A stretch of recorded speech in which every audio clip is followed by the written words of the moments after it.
From VQR and the Center for Media and Citizenship, this is episode 2 of Circle of Willis, where I discuss the history and science of marriage with Eli Finkel of Northwestern University.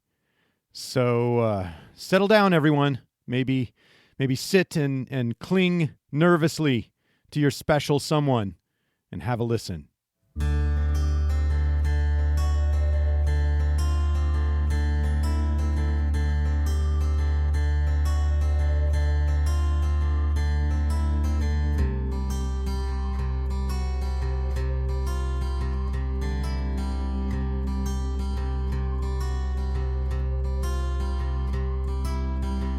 Hey everyone, it's Jim Cohn. This is my podcast, Circle of Willis. Today it's my great pleasure to introduce you to Eli Finkel, who is a professor at Northwestern University, splitting his time there between the psychology department, where he directs the relationships and motivation lab, and the famous Kellogg School of Management, where he holds an outstanding teaching professorship. Actually, owing to his regular contributions to the New York Times op-ed page, you may know Eli already, but you may not know that he's published more than 130 peer-reviewed scientific articles describing his original research, all of which was funded by places like the National Science Foundation and the National Institutes of Health. And you may not know that Eli has a new book out called The All or Nothing Marriage, published by Dutton Press and available wherever you like to get your books. I have read this book, by the way, and I love it. When I talked with Eli, he was still in the midst of writing this book, and I'm thrilled to see it hit the bookshelves, which it will have done, I think, by the time many of you hear this. It has to be said that there are a lot of books out there offering relationship advice. You know, it's not. I mean, one of the reasons this is a book I think you can really trust is that Eli doesn't. He's not whispering, false promises here. In fact, I'd say he's pretty frank about the challenges of marriage in our time. And I mean that just means the hope and assistance he has to offer is grounded in a clear-eyed view of both the hard work and the genuine pleasure that's there to be found in our closest romantic relationships. I'd say. In this book, Eli also does a nice job of reminding us how important our friendships can be. And on that note, I definitely feel lucky because I can call Eli a friend of mine. I first met Eli about 10 years ago, 11 years ago, something like that, on the island of Crete, believe it or not, in Greece. My friend David Sabara introduced us. We were all out to dinner someplace. I can't remember where. Somewhere in Crete, Rhythemno, and we were hanging out, and I immediately realized that Eli was a guy I wanted to be around. He just had this look that communicates sort of crackling intelligence on the one hand and a little edge, a little danger, and that sort of crossover there where intelligence meets a little crazy. That's sort of my social comfort zone. So I wanted to be next to that guy and talk to him and, see what he was all about. And I wasn't disappointed. In fact, the only problem with Eli, and I encountered this problem with him almost right away, is that I can't really keep up with him. He's one of those guys who's always on the move, You don't catch Eli Finkel just sort of hanging around. When I see him, I saw him one time in Amsterdam, for example. I was living in the Netherlands with my family for a sabbatical, and Eli had come out for a conference, and we made some plans to meet up. And he was like, "Yeah, so I'm giving 2 talks, and I'm working on a paper while I'm here, and why don't you join me for my 25-mile bike ride in the morning, and I'm going for a run later too." Maybe, and we'll probably be out having a substantial and exciting and enriching social life. You wanna do any of that? And I was like, yes, absolutely, I want to do all that stuff, but sadly I couldn't, and it wasn't because I had other obligations really either. The problem with me is that I have limitations. I have limitations of the mind and limitations of the body. I just have these limitations that place constraints on me that are unknown to individuals like Eli Finkel. He makes stuff happen at a level that most of us can only sort of fantasize about. Now, a lot of that stuff is obviously scholarship. He contributes really substantially to the empirical database we all share, of course. Findings on how relationships function, things like that. But he's also made tremendous contributions to psychological theory. From my perspective, he's been extremely integrative, taking a sort of bird's eye view of the larger empirical database that does exist and helping us all with how to think about it. And I'm not alone. I'm not alone in this conclusion. It's actually why Eli was honored recently with a Theoretical Innovation Prize from the Society for Personality and Social Psychology. Now, one of my favorite personal examples of his theoretical contributions is something Eli calls transactive goal dynamics, which describes the many ways that people share, negotiate, and pursue goals really together in kind of dynamic systems that sort of resemble fully functioning organisms. I think this is a fascinating idea among the many we discuss in the conversation you're about to hear. That said, if there's one problem with that conversation, it's that we didn't really get much into Eli's personal life, which is one of the things I like to do with these recordings. But from my perspective, that's only really a problem if I'm not going to have him back on, which I'm totally going to have Eli Finkel back on this show. I mean, if he'll come back on. I mean, if I can catch him maybe during one of those moments when he's not writing a major new review article or running a marathon or hosting a salon-like social experience or something like that. I don't know. I'm sure he would try to talk me out of how awesome I think his life is if he were here right now, but I think these things about him. I do. And I envy him a little bit. I envy him his energy, and I envy him his intellect and his productivity. He's just an amazing person. So anyway, if I can find him during one of those little gaps in his schedule again, I'm going to bring him back and talk a little bit more with him about his life. But until then, we'll just have to talk about his work and his ideas, a bunch of which are coming up right now. Friends, comrades, esteemed listeners, here's Eli Finkel.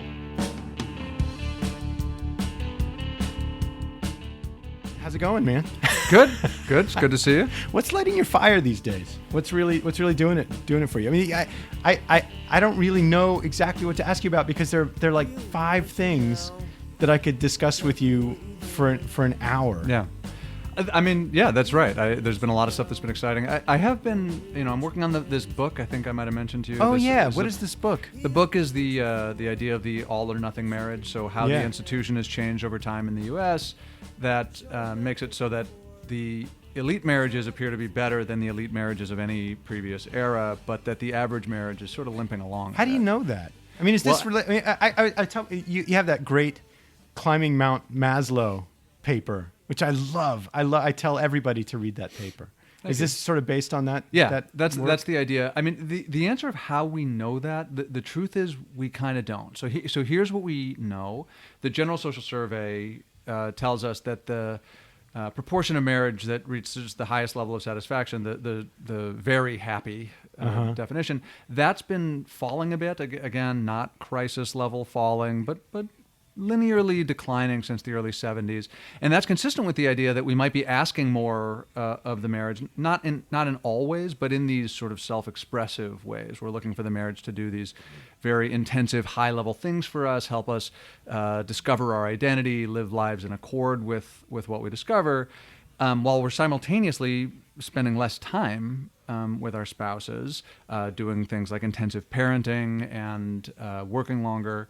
So we're working. We're intensive parenting is causing us to spend less time with our spouses. Less time alone with our spouses. Less time alone. Yeah. Yeah. Exactly. Yeah. So, good God, the amount that we're parenting is interfering heavily with the amount of time that we get alone with our spouse, and to the degree that we're looking to our spouse to help us really do these deep, difficult, high-level psychological tasks. I mean, it's not like it used to be where we looked for our partners to help us, sow the fields, or even in the 1950s, even things like cherishing each other. Or the 1970s even. yeah. Right, for some of us. The even cherishing each other, you don't necessarily need this level of profound mutual insight into each other. You can cherish somebody who lives a life totally independent of yours, which is what we had in the separate spheres era. The separate spheres era, yeah. which is like everything before 1960s, basically. Wow. Well, no, it's not everything before. I mean, it's basically the 1950s archetype. Uh-huh. So it's what's known in the sort of history literature as the breadwinner, homemaker, love-based marriage. And that wasn't, people think of that as traditional marriage because it happens to be the marriage that was shown around the time that TV came into existence. So we have Leave It to Beaver and Father Knows Best. But they it were was all very idealized pictures. Yeah, and it's bizarre. It's not only idealized by historical standards. If you really want to talk about traditional marriage, it looks nothing like that whatsoever. It looks like a man and a woman and a farmhouse, and he doesn't go off and earn wage labor. They try to bring up enough food to feed their 8 children, 4 of whom are going to die anyway. And that is traditional marriage. So the idea of the separate spheres where the man goes off and works in the economic structure and the woman stays home in this sort of tender-hearted place, that was really new. That really So does that came mean into that existence. before that the man was more involved with the day-to-day?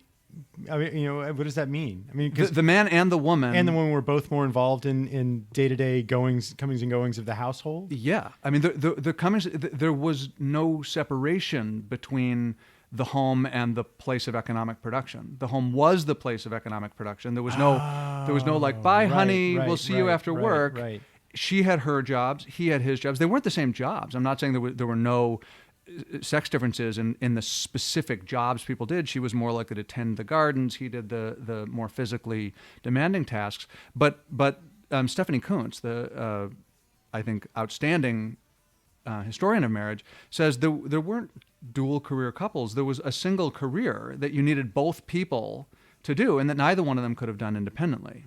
This seems to overlap substantially with your idea of transactive goal dynamics. Yeah, I think it does. I mean, it sounds almost like the definition of transactive goal dynamics. And the only problem I have with transactive goal dynamics is saying transactive goal dynamics. Yeah, it's a brutal phrase. Yeah, it's brutal. Yeah. So what do we do about that? It's an homage to Dan Wegner. To Dan Wegner. And bless his heart. I love bless that his heart, guy. right? And that's a lot of how I think about that theory, is that it's basically a hybrid of Dan Wegner and Carol Rusbolt, who both are was your advisor, my right? advisor, and both luminaries, both of whom died young from very unfortunate illnesses. Yeah. And so that was the bigger priority than coming up with like a catchier label. Will we regret it? I don't know.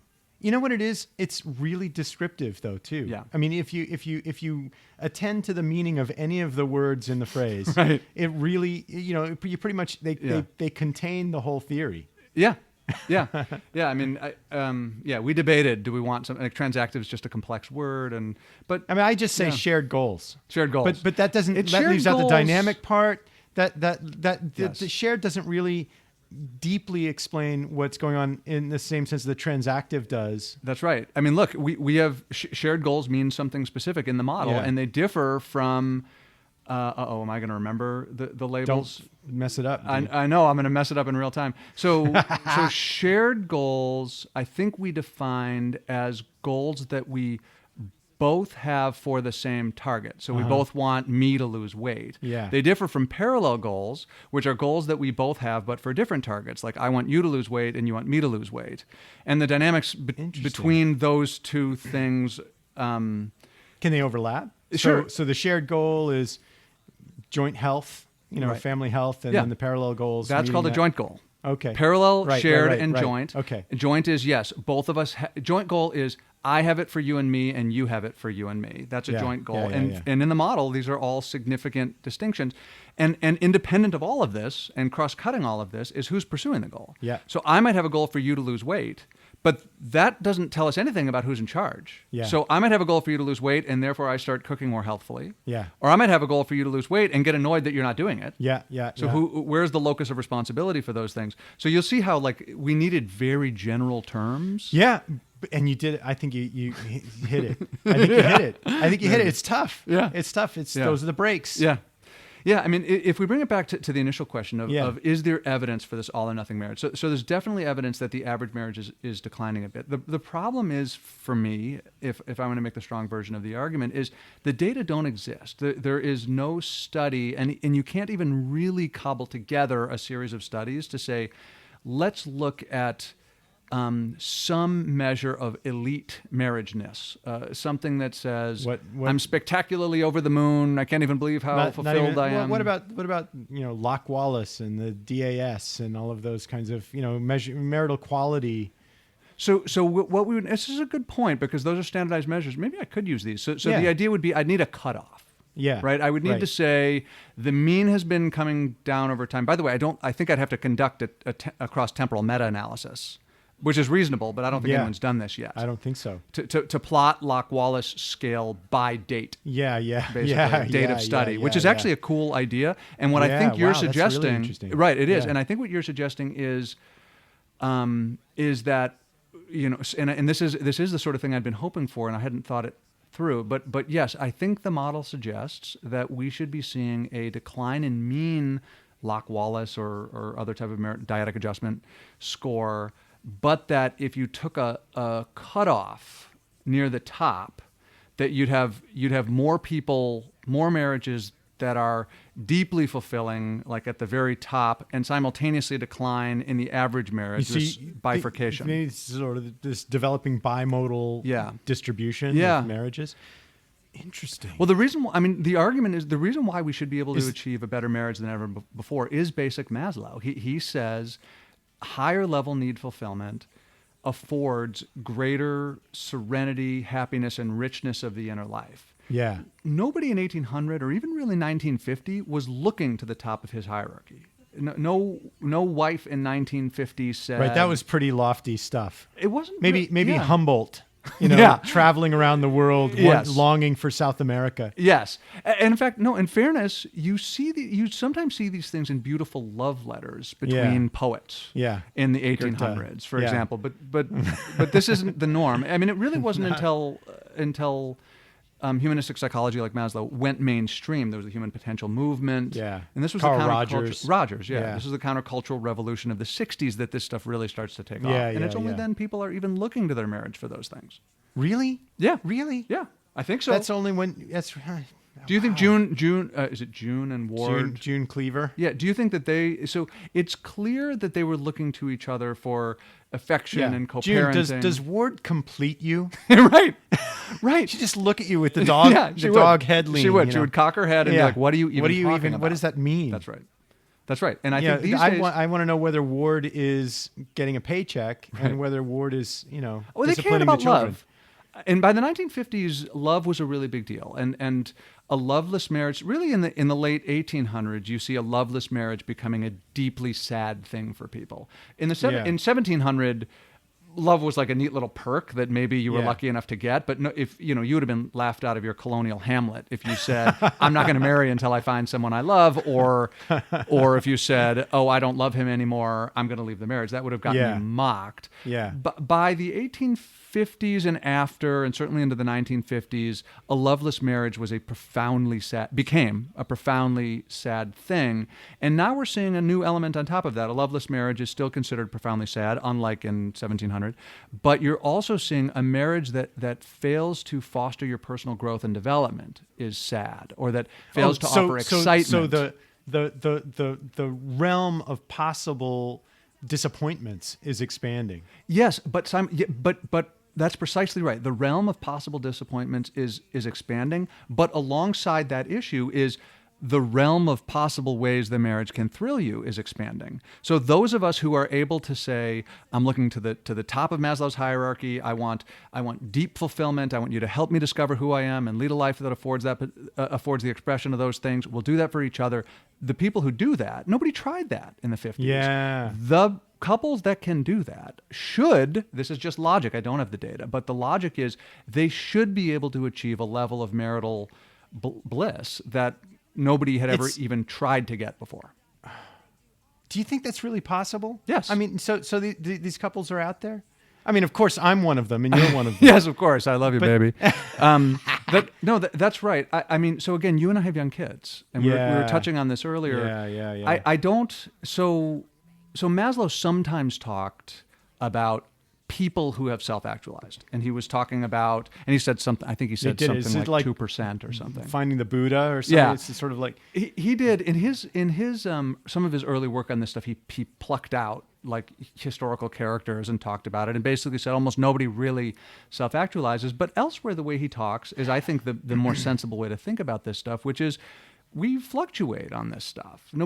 Almost nobody lives a self-actualized state and then just resides right. It's sort there. of like an emotion. It's sort of like, people who imagine that you can be in a state of joy constantly. Right. Which is just not reasonable. No, you'd hedonically adapt, for one thing. Yeah. Well. Yeah. But the striving is there, and it's real, and we have moments where we feel like we've had real self-discoveries, and then we leave a job and find a new job and say, oh my goodness, like this is really who I am, and this allows me to express the particular Jim Conian qualities about me, right? Not like everybody would like this job, not like that. Like there's some alignment between my idiosyncratic, what you might call core self qualities. I know these things get nebulous. And the life that I'm able to live. So the question is, for the marriage, do I think that there are marriages where both partners are successful in loving each other and by and large or overall really helping them work through who am I, who are you, what are our priorities, what are our ideal selves, and now that we've really had some insights on those things, what can we do about our lives to increase the percentage of the time that we're acting in accord with them? Yeah, some people are really succeeding at that. My guess is that you might be one of them, despite the fact that you have 2 young children at home. It's possible. Yeah, it's possible. When we did our first, we did that hand-holding study in 2006. That we selected people. We used the DAS, and we selected people on a dyadic adjustment scale on a subscale of that. There's like 4 subscales. I can't remember what they all are right off the top of my head, but one of them is satisfaction. We selected people who were scored really high on that satisfaction subscale. It was hard to do. We had to let go of a lot of people. Really easy to find people in the mid-range or worse, but the really high quality. But the thing that was amazing is that was satisfaction. So then you add in the other subscales, and all of a sudden there's all this variability in the overall score of this. You mean in the subset of people that you kept? Yeah. There's variability. Right. Interesting. Right? Yeah. So according to the DAS, there's satisfaction and quality. Yeah. They are not synonymous. They're not synonymous. So then I start wondering what that means for your formulation. Is there an objective assessment? No, I mean I wouldn't want there to be. No, yeah. I mean I would want it to be: are you finding this marriage fulfilling? But fulfilling is a broader term than satisfaction, which is part of what you're saying, I think. Yeah. So I think it should be subjective, but that doesn't mean that just a hedonic valence measure would be sufficient. And in fact, these are things I haven't thought about, but in fact, now that I think about them, I think hedonic valence isn't the main measure I would want if I were designing a 40-year longitudinal study that goes backwards, or a 500-year longitudinal study. The main measure, because as Maslow argued, and I think he's right, these things are often hard work. I mean, imagine that your spouse, Kat, imagine that Kat, the photographer. Yeah. So imagine, I'm just making this up, but imagine that she's built herself a successful photography business, but that she has an ache, like a yearning to not just make a good living doing photography, but to be an artist for the ages. Yeah, right? So, yeah. and imagine this is in her, but meanwhile, you guys have 2 kids, and she's somehow just never getting around to finding the 3 hours that she needs to like look at a park bench in the right way. Yeah. And so I don't think it is an easy thing for you to facilitate the pursuit of that goal or the achievement of that goal. So sometimes it's going to be like, honey, I'll watch the kids and make sure you can do that. And that's complicated because you also have your goals and needs. Right. But and that may well be sufficient, is that's all she needs. But a lot of us have bigger blocks than that. Right? Like she might, I don't have any idea if I don't know if this is her goal or if she would have a block like this, but it may well be that she needs an ass kicking, right? That she needs come on, like, do you mean it or not? Like, is this a priority or not? Yeah. Well, get off your ass because I've watched you for 3 years. Absolutely right. I think it's absolutely right. And I keep doing these social regulation studies, and it's all about social regulation of affect or emotion, like soothing.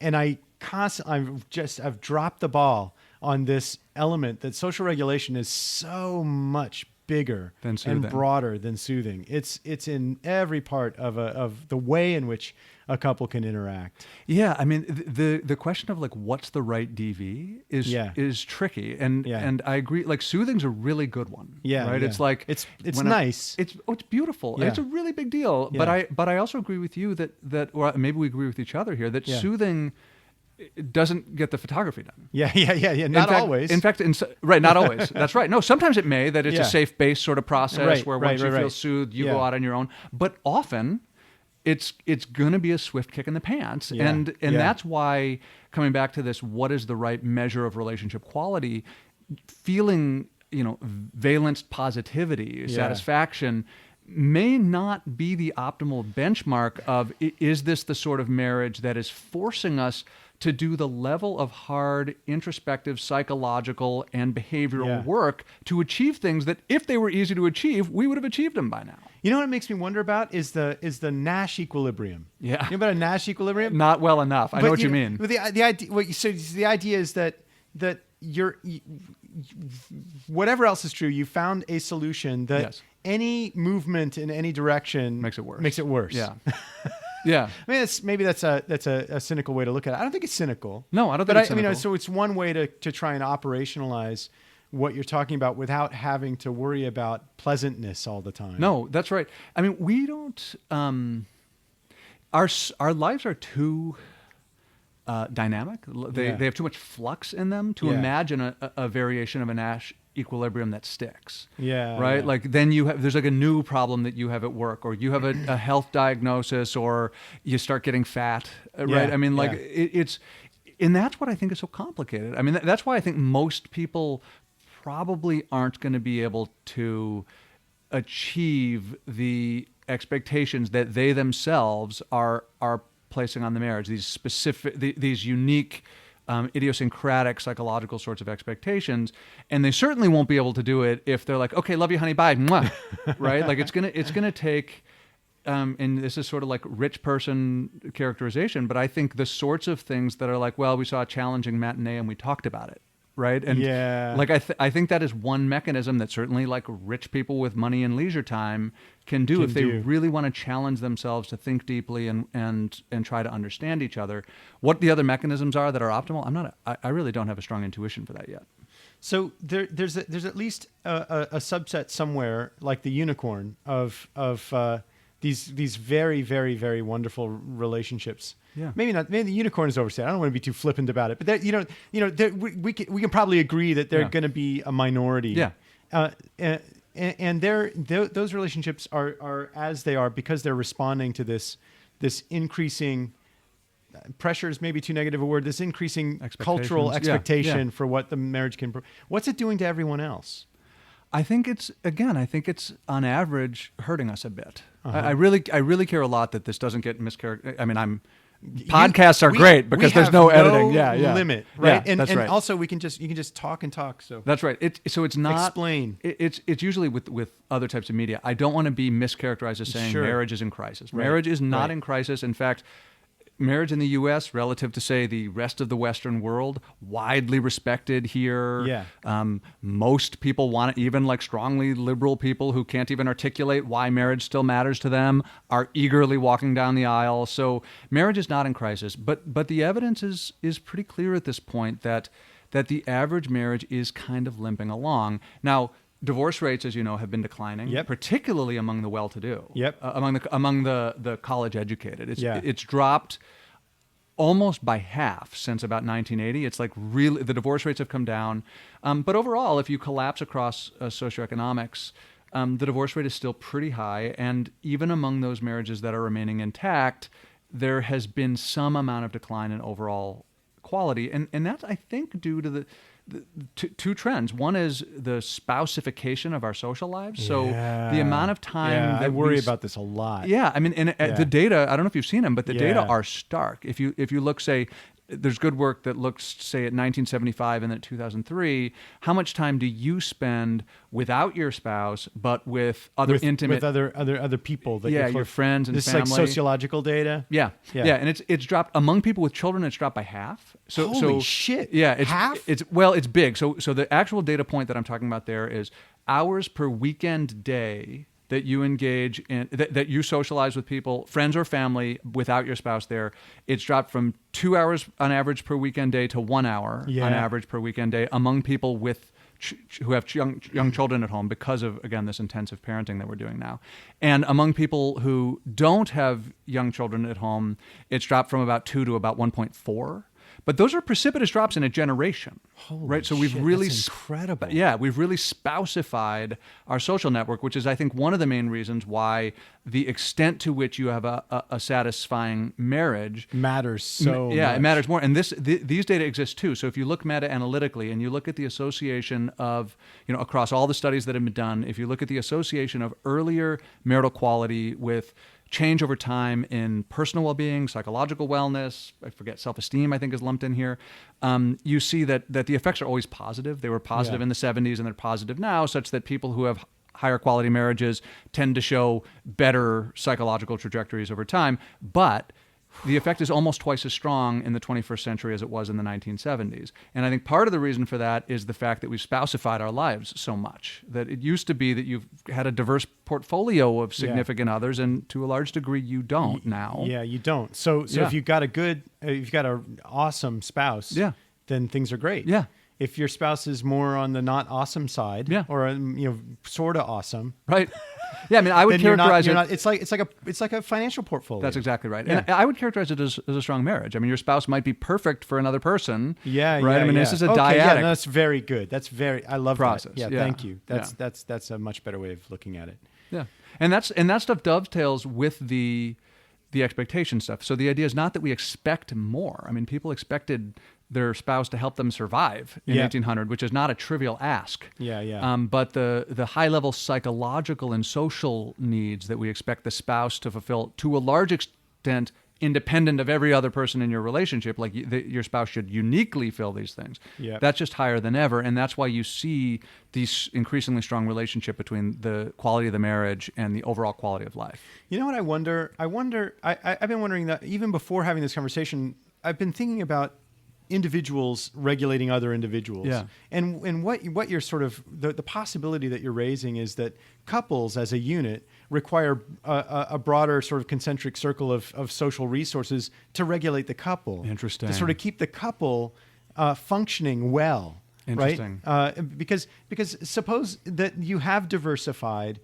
Suppose your spouse, there's some things that you're really disappointed about with your relationship, the way your dynamic, the way things work. If you have diversified, you can take some of that heat off. It's emotion regulatory work. To bite your tongue when, if you're getting into that same old pattern again of fighting about something, or, and you need help with that work. Right? Yeah. So to the degree that you can derive that help from some other source, and that translates into how you behave with your spouse, this regulatory social system seems potentially much broader. Yeah. I mean, this is one thing that we've done, I think, without noticing it, in the language of goal systems theory, so this gets jargony, Okay. the marriage has become strongly multifinal. And by that I mean, so if you take the goal case, the multifinal is the idea that a given means, say walking to work, serves multiple goals, say getting exercise and enjoying the outdoors, right? So that's the idea of multifinality. You can do one thing that achieves multiple goals. It used to be, to a larger extent, that we had a more diverse social network and we could turn to people to do different sorts of things. To the degree that we've spouseified our intimate social life, we're looking to our spouse to help us with a broad range of things that formerly probably would have been spread across a social network. And I wouldn't say that that's necessarily a bad thing, but I would say that it's not that likely that the spouse that you're playing to your spouse's strength for all of those things, right? So it may be that your spouse is just like the best partner in the world if you want to go out and celebrate that, you had a major achievement at work, but your spouse is pretty intolerant of your bitching about the person next door. Or they don't want to go with you to the new superhero movie. Right. They want to see, the French foreign film. Yeah. And so who do you go to the superhero movie with? Right. I mean, I think to a larger extent than in the past, you don't see it, or you wait for it. You watch it on demand in your home by yourself. Yeah. Wow. Yeah. This is the whole Bowling Alone story a little bit too. To some degree, it is. Yeah. So Robert Putnam had Bowling Alone is the idea that in the second, really the last 2/3 of the 20th century, we had a great decline in civic engagement. Right. He wasn't so much interested in intimate social networks. He was interested in things like joining school boards, the Elks Club, right? So yes, I would say that the ideas overlap. But those are sort of structures. Those are structures, yeah. For creating this. That's right. This decentralized social, fabric. Right. I mean, what happened? We moved to the suburbs. Yeah. And we increasingly we took parenting far more seriously, particularly for men. Yeah. And he blames television. I mean, Putnam. Really? Don't get Putnam started on television. I right? won't. Yeah. Yeah. If you get him on one of these podcasts, I'll stay away from him. Yeah. Ask him about when it comes to TV. Something else. So we. We did a bunch of things that reduced civic engagement, and I do agree with him that, and I agree with your observation that part of what I'm talking about is related to these decline in civic institutions. Yeah. But those are independent from why aren't we hanging out with our sister?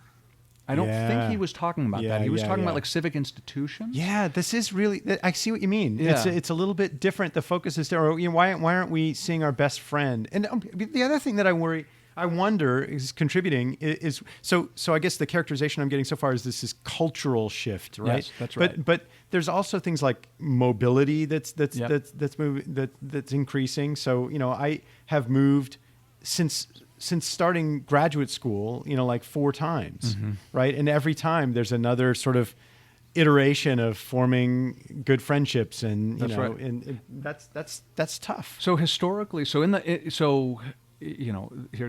the 30,000-foot view on human economic systems. There's basically been 4 throughout the course of our history. So starting with there were hunter-gatherers forever. Yeah. Nobody cared about marriage. There was it wasn't even really discussed. Then there was agriculture. So the last ice age ended about 11 or 13,000 years ago, and over that time, over the course of basically 10,000 years, society after society after society went from a nomadic hunter-gatherer to agricultural. Yeah. It's then that even the earliest of these folks was able to extract a yield of up to 100 times as many calories per acre. Right, and it's only then that people have any wealth. Yeah. Right. So then it's for the first time that some members of society don't have to devote themselves full time to food production. And then once you have wealth, then you start to care about who marries whom. Yeah. Because of inheritance, basically, and they care a lot about illegitimacy. This was a huge deal. Did it happen within marriage or outside of marriage? Because you have to figure out where the resource goes. That is exactly it. That's why it was so taboo to have have a child outside of marriage, and it was so shaming. And we had words like bastard. Yeah. So it was only in that era that anybody. I've heard this linked to sexuality too. How so? The sexuality. When economic constraints are high, that sexuality becomes synonymous with contract. Interesting. Right? So it's not about recreation, or at least it's less about high recreation. risk. It's high risk. That's right. And as you go up the resource ladder, sexuality becomes more recreational. Interesting. Yeah. It certainly was true. I don't know the extent to which this overlaps with your observations. I mean, it certainly was true, say, in courtly love. This was Middle Ages, but this was agricultural societies. That the elite of society certainly cared a lot about passion. I mean, there were the troubadours. Right. There were why am I forgetting? Anyway, there were a whole bunch of different groups that cared about romantic passion or cared about sexuality, but never with your wife. Seriously, by definition, it was like not something that you would ever do. Right. That was not the point. It's like your business partner. Right. Your wife was your business partner. Your husband was your business partner. These were things that were contractual, and if anything, it was debasing to the covenant or the to treat like sex and passion as something that you would do in marriage. It was all by definition adulterous, and that was considered like the right way to do it. And it is. Forgive your listeners may not like this. It is a little arbitrary. I mean, why have we linked this specific constellation of factors that have to happen within the marital bond? And some of them are almost inherently contradictory. So for example, we want our spouse, this is a lot of your work, right? We want our spouse to be the place where we can go when we need soothing and care. Yes. And who will help us regulate our emotions and make us feel safe when we're anxious and so forth. But that's often not that hot. Right? So you could have imagined that we would have built a different system, something more like what the troubadours might have had, for example, where you have somebody who's really, you're responsible for each other's emotional support, like you're each other's rock. Right. And then you could imagine that there's somebody else who's like fiery and irresponsible and like just, you have like really hot sex with those people. and that there wouldn't be some inherent contradiction or immorality to those views. Yeah. These things are much more arbitrary than we want to admit.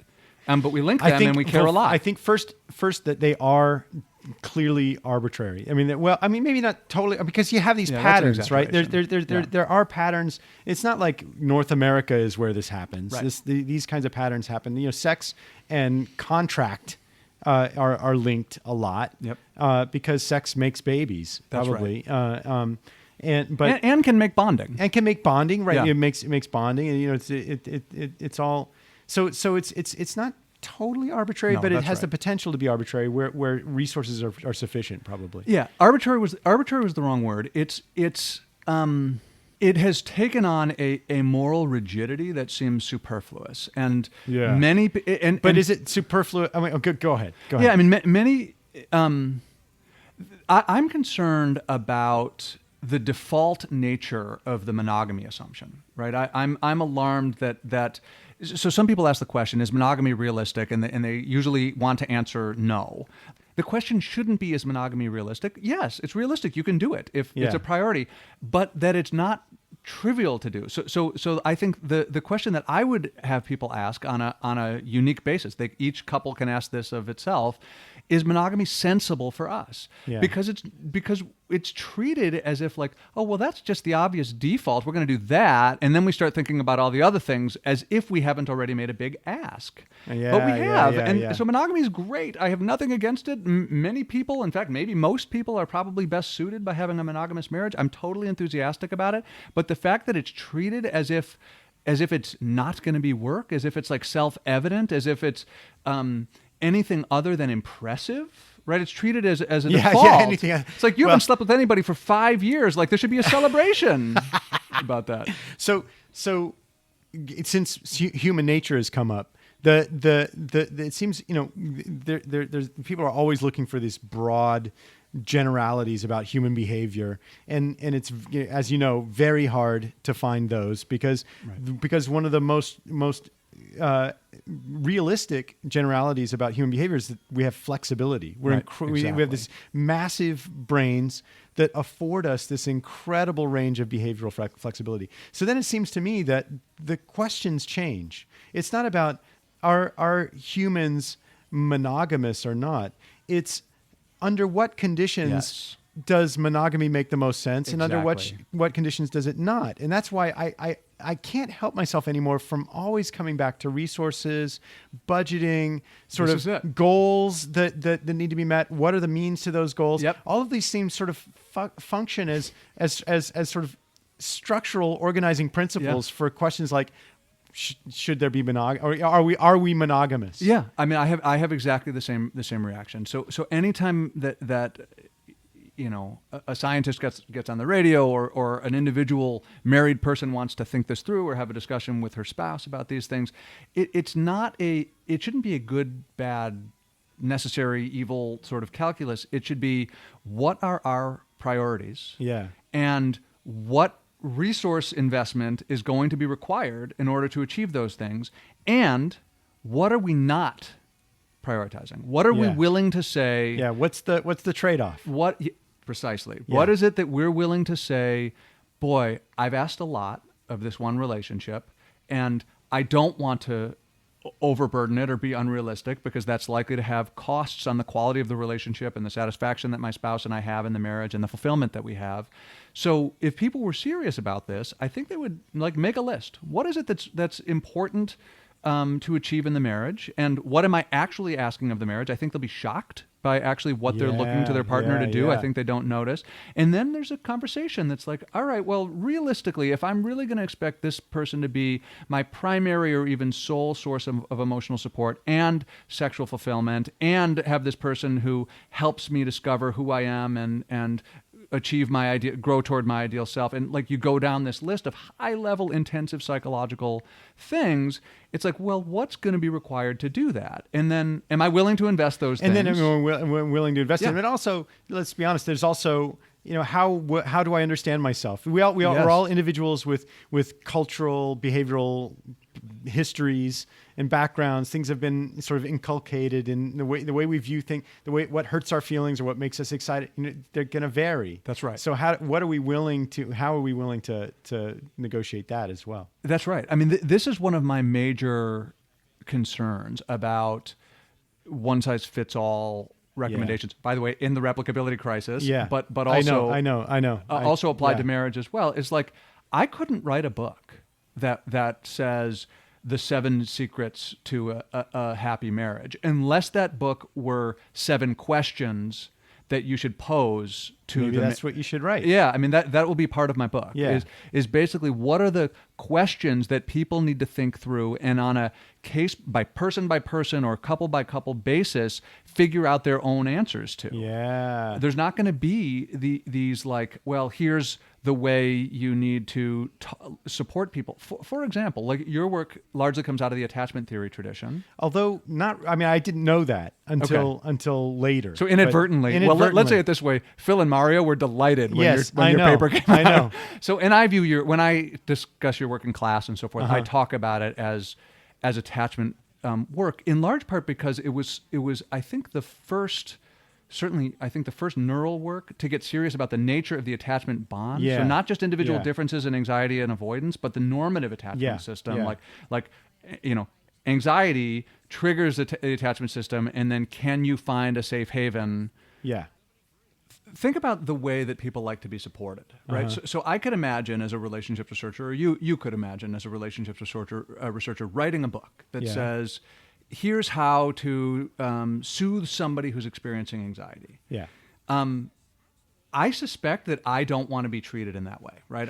You've said. I saw you said at a conference. You said something rather provocative. Let's say you said if you're anxious and someone tries to touch you, you're going to say "fuck off." Yeah. Well, maybe that was hyperbole, but I mean, let me say this: my wife has certainly learned, and not because I've actually yelled at her, or sure, certainly I've never. Right. So you're not actually going to say that. No, but I'm going to feel it. You're going to feel it. Yeah. So that's the thing. Is usually reasonable responses to things like I had a bad day or I just stubbed my toe. Yeah. Are things like, oh, honey, I'm so sorry, back rub, kiss on the head. Yeah. That is the last thing I want. So that would make you well, anyway, I don't want to keep going. Angry and get out of my face. And again, I don't want to make it sound like maybe it is true that I'm a pathological case, but I doubt it. I think what I am is somebody who's generally securely attached, but has some avoidant leanings and basically always has. Yeah. And in my vulnerable moments, the single worst thing to do is do the baby, be tender and sweet to me. It's basically the best thing to do. I like your surprise. The best thing to do is give it 2 minutes. 2 minutes. Just 2? It depends. I mean, if I've hurt myself, it's probably less than 2 minutes. If I've just bashed my head on something, 2 minutes, it won't be hurting anymore, and I'll be totally back to It's myself. because you get, but here's the interesting question: is it because you get this? Because I have anger, like I have anger problems, and so this for stuff? me. So for me, what I'm just thinking about your example. When I hit my head or something, Yeah. I'll have this surge of rage. Yeah. And it's not that I don't like to be soothed so much as that I'm just a live wire at that moment. It's a little different for me. Yeah. Again, to the degree that we have accurate introspection about Yeah, those things. right, But exactly. I suspect you're being accurate about yourself. And my best guess, if I do the sort of armchair self-psychoanalysis, is yes, I experienced some like, oh, that was upsetting and the pain hurts, and now I'm kind of angry about the fact that I just bashed my head and I'm in pain. But that there is something unique on top of that is like, don't get near me when I'm vulnerable. Yeah, and by the way, to your listeners, no, I'm not advocating this as like the optimal lifestyle. Well, and but I think most people will be able to get that, but I just have to tell you, it sort of surprises me when the construct of Eli Finkel that I have in my mind emphasizes someone who's extremely flexible with affect. So other people's negative affect doesn't seem to me that it would be that frightening to you. It's not other people's negative affect. But even yours, it seems like, well, I don't know, but maybe that's... No, I think you have a more benign view of me than is true. Well, I mean, could be. like if I've had something that's a negative experience of work, or I feel shame about something, I clam up. And again, I'm not. The reason why we brought up this general topic is certainly not to psychoanalyze me or to advocate for this sort of clamming up approach. I think it's probably maladaptive. The reason why we're talking about it here is the cookie cutter solution to what to do when your husband is suffering would fail in a rather spectacular fashion with you, with me, and with Jeff Simpson would say roughly 25% of the population. I think that's probably right. I mean, I am willing to say that if this applies to only me and that I'm a unique case, then your listenership shouldn't care. But I don't believe that. I don't believe that I have a completely warped psychological architecture. The fact is, these attachment dimensions, say anxiety and avoidance, a highly anxious person probably wants that soothing way longer than the average secure person wants it, and the average avoidant person wants everybody out of the room when feeling vulnerable. And so this is why there's I think never going to be any guidebook that can tell you when you confront situation X, the optimal behavior is Y. Yeah. There might be main effects. There might be like, this is better than like, punching your partner in the face, right? Like, I'm sure that's true. But I think but I think the main thing is going to be this highly, sensitive to individual differences, sensitive to individual psychological idiosyncrasies and these things weren't as crucial to marital wellness in 1800.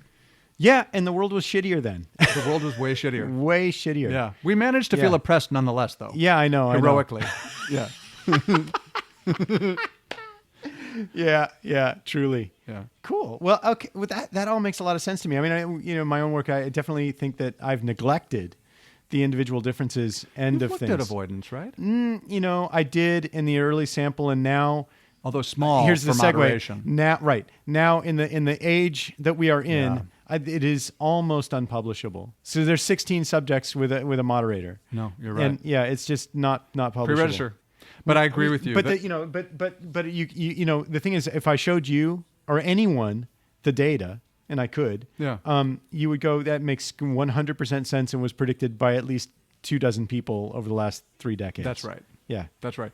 So I am worried about this because relationships research is vulnerable to this movement in the ways that you and I have talked about previously, and neuroscience is vulnerable to this movement, probably more than relationships research. Again, the issue for people who aren't paying attention to the replicability crisis roiling the sciences, reproducibility crisis roiling the sciences, is this rather abrupt change in what the standards are of how many subjects you need and so forth. And there's very, very good reasons for those. Yeah. But are we going to do those at the expense of the ability to conduct certain types of research that we can all look at and say that research has value, and if conclusions have to be slightly more tentative, then so be it. Yeah. And that seems like a sophisticated, adult, mature way to think about trade-offs is I think that approach. Yeah, I love the trade-offs view of these things. I love the trade-offs view of most things. All things, basically. I mean, but also one of the things that does bother me about the putative movement is a lack of empirical attention to the dictates, the new dictates. I mean, you know, we just for shits and giggles in a way. My student and I. We have a study, nicely powered study, MRI study, of how trait anxiety interacts with the hand-holding effect. And this is like over 80 subjects. It's like, so we took that finding and we made a prediction that we'd see that we had the same data in the original 16 sample. So we said, well, will we see it in the original sample? We do.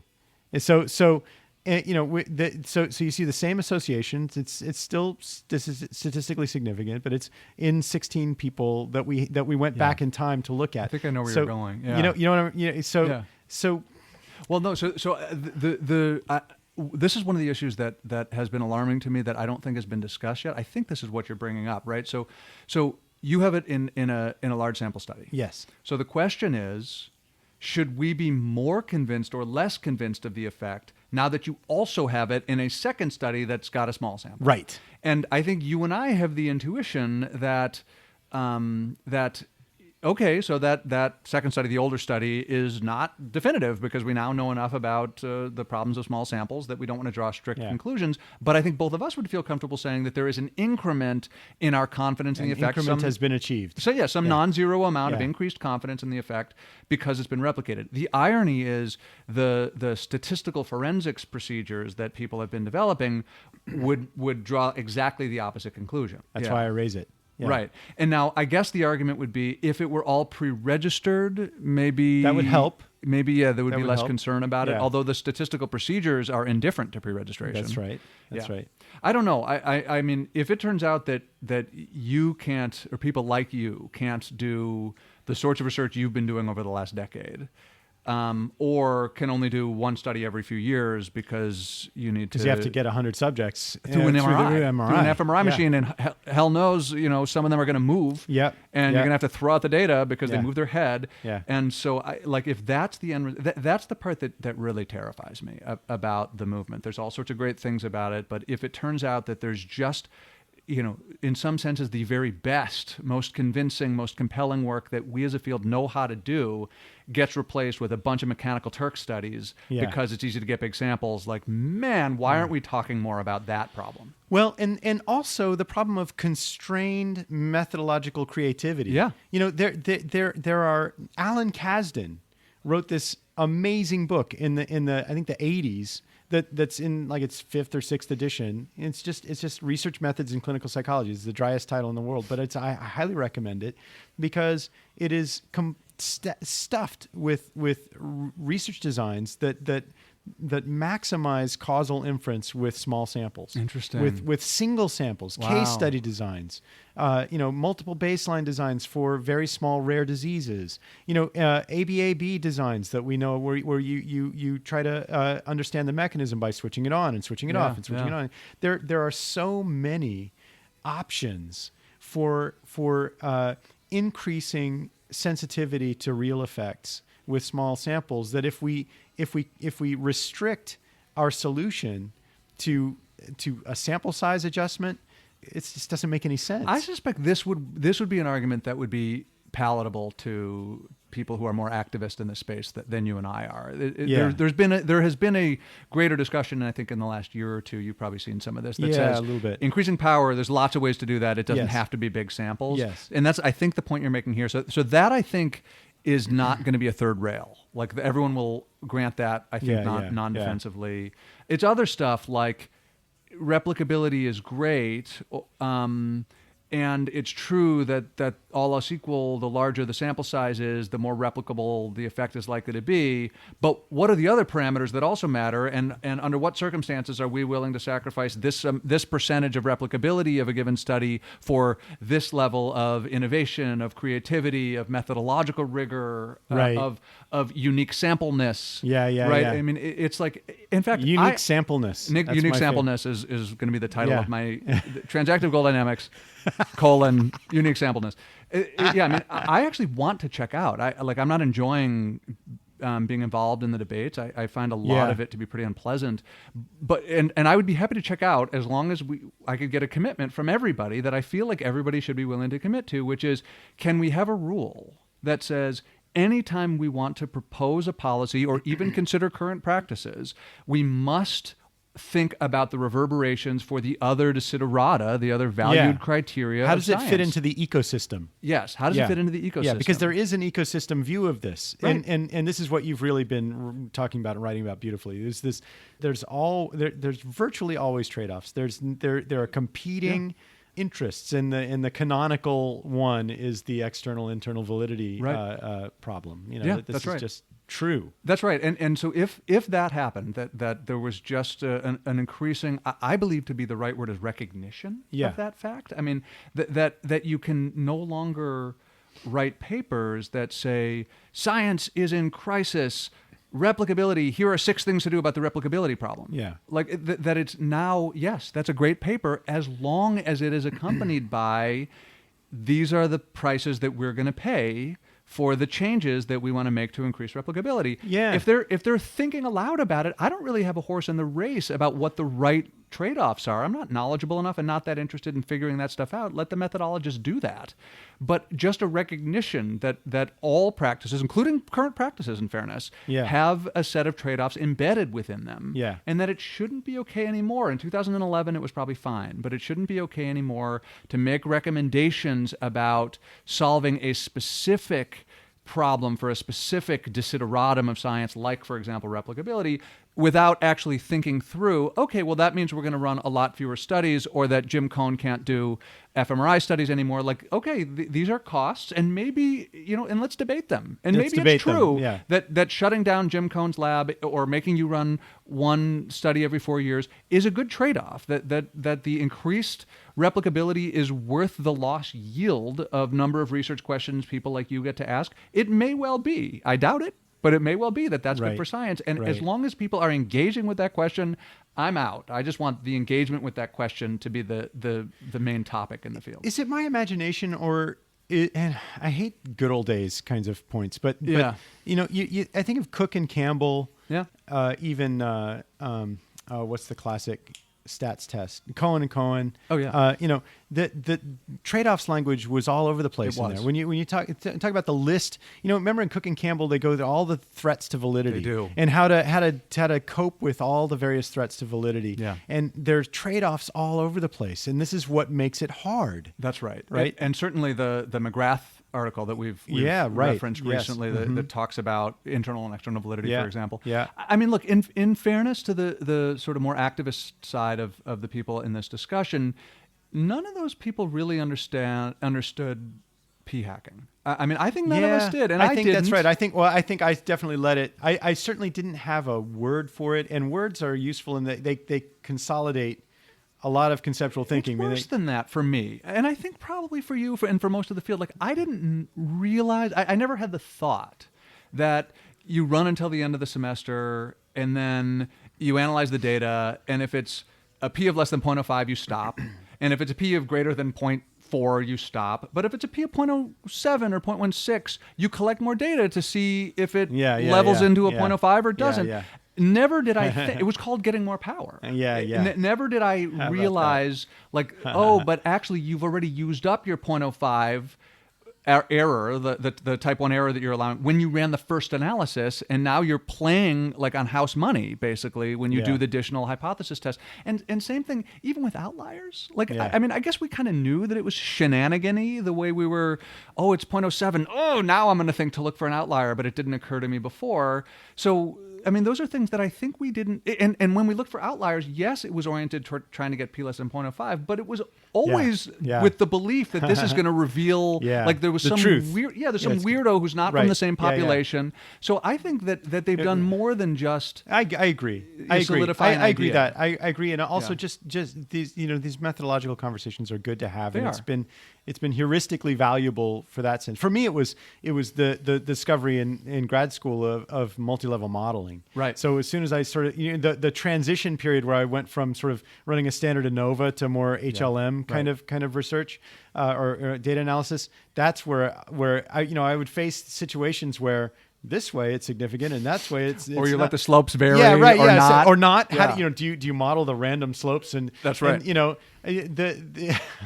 now we just do. By the way, we've sort of figured it out. Yeah. But there was that period of time where it's like, and we shenaniganed. We shenaniganed our way around 0.05. They're correct. But we should have been better, and we didn't really realize that the shenanigans had consequences. Yeah. And we're way better tuned in. But let me actually riff on that exact example. The then multi-level modeling came around and was I think it really came around a while before, but it was translated for relationships research and psychologists. Yeah. I mean, it's like all of us just did it. So and the reason why I think that's relevant to this discussion is sometimes I think some of the leaders of the movement feel like there's resistance to improving methods. But every time Dave Kenny tells me, look, we discovered a new way to do it, and it's this way, we just did it. It's never like we thought, no, I don't know, I'm thinking maybe I won't do that. So it's not a resistance to change. This part bothers me. It's how convinced are we that specific recommendations are emerging from the movement are actually good for science. Yeah. And no, I think completely agree. I know you and I agree, but I think this is something that I hope this podcast gets heard by zillions of people in the world. I hope so too. Yeah, but specifically about this, it's like I am changing right away. Like I know that I sometimes seem like I'm like putting up roadblocks to change. I have changed. Oh yeah, hundreds me too. of behaviors in my lab. We have this new grant. We're integrating it as much as we can with the Open Science Framework. We're trying to put all the data online in a publicly accessed. New. It's all new. Totally It never would have occurred to me before. And the sample sizes are bigger, and the paying attention as you spitball ideas with your students to make sure that you're like, that you're not hypothesizing after the results are known. Right. I've changed all of these things, but so they're wrong to detect resistance from me. They're right to detect resistance to policy. Yeah. I mean, that's the major thing. Me too. We can't have policy level change. We're not ready.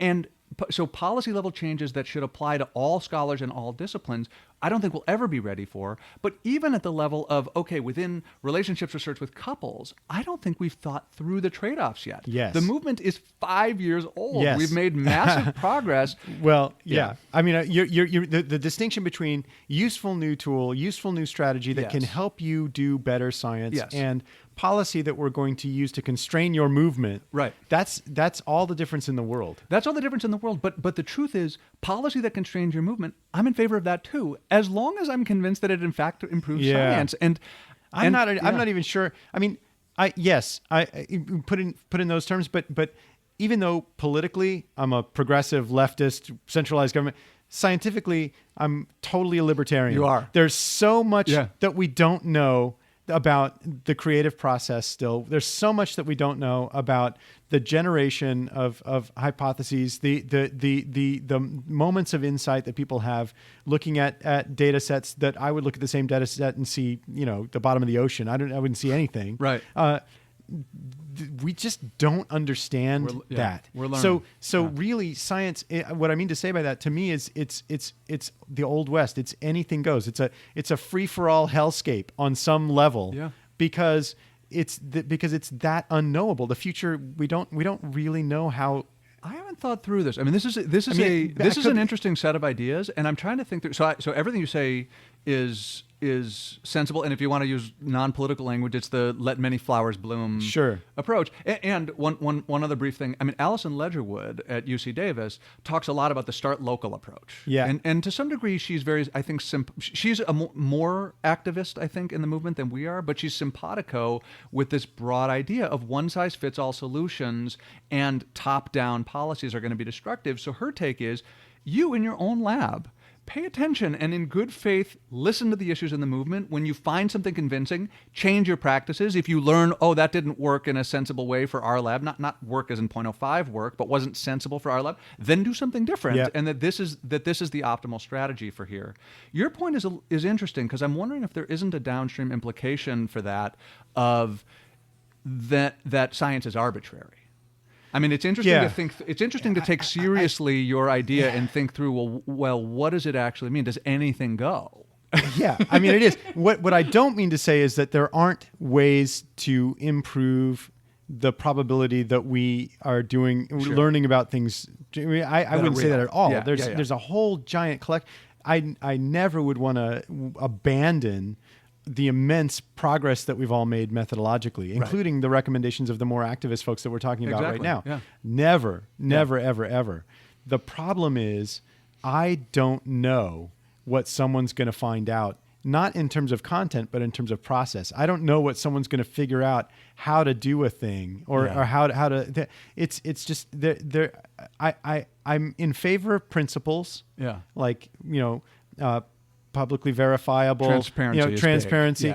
I'm not in favor of rules. Yeah, that's just my I mean, bias. Transparency in some ways, I don't want to say sufficient, but I think greater transparency than we all had in 2011 would go a long way toward addressing real problems that we had and ignored. Yeah, and most of the activist folks that I know, certainly Brian Nosek, makes that point all the time. Yeah. The transparency is sort of like the ultimate. Yeah, and then readers can judge for themselves. Yeah, reviewers can judge for themselves as long as they have the information and they didn't get some scrubbed, prettified version of things. Right. Then they can judge how convincing the evidence is, and the reader, once something's published, then she can judge. Dude. I didn't talk at all about your life, but this was fantastic, and we got to stop. Very fun. Sounds good, my friend. Thanks for the time.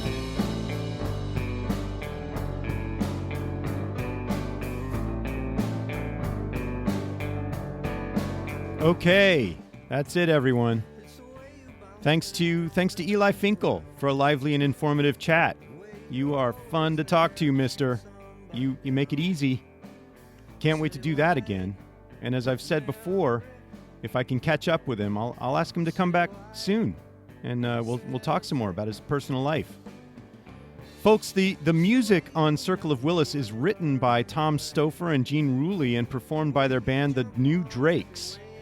For information about how to purchase this music, check the About page at circleofwillispodcast.com. And don't forget that Circle of Willis is brought to you by VQR and the Center for Media and Citizenship at the University of Virginia. And that Circle of Willis is a member of the Teej FM network. You can find out more about that at teej.fm. All right. I'll see you all at episode 3 where I talk with Lisa Diamond of the University of Utah about sexual identity, both the science and her own personal story. And hopefully she won't get me into any trouble. Until then, see you all next time. Bye-bye. To the citywide collective center, so where you'll never learn how not to be alone, where you'll never belong to the hour you think you own. Citywide collective memory kicks in to the citywide collective center.